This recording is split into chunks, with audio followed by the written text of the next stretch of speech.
So what we have here is a lovely large hole in the ceiling. Now, originally there were 4 eyeball lights in the ceiling, I believe.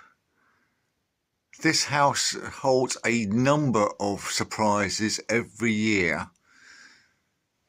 That we've been in here for 9 years, and every year we discover the mastery of the previous owner in his bodgery.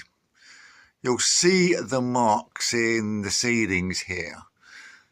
That's where his original handiwork was. And the phone keeps on pinging for some reason. I must be popular. So I replaced those with the adapter drop-down lights, which are rather snazzy.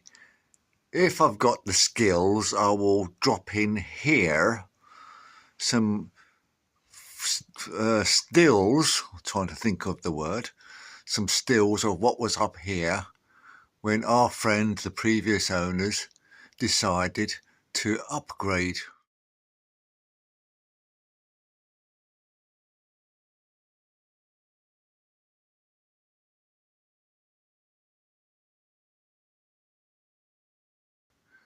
And made a complete pig's ear of it. So that's what we're faced with. And here is one of the pieces that used to live on the ceiling. It will come in most handy because the idea is that this will form the backing behind the plasterboard. Well, it will be screwed in, obviously, that's the way it's done. And the circle here will give a nice template for when it's plastered. I will be using poly filler. It's about less than a centimetre, the thickness of that plasterboard.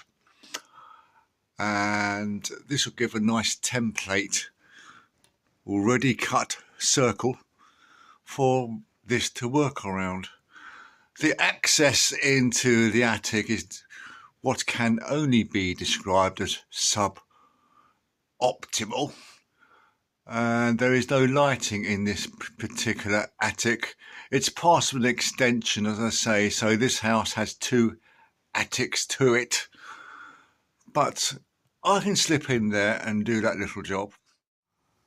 So after struggling up to the loft through the hatch space, which is not the largest of hatches, or loft hatches I should say, we put the backing on and started to screw that down.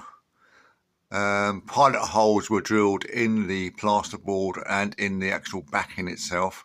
The backing is one of those reused black squares, which I had to slightly cut down to size due to its width, but that's now in.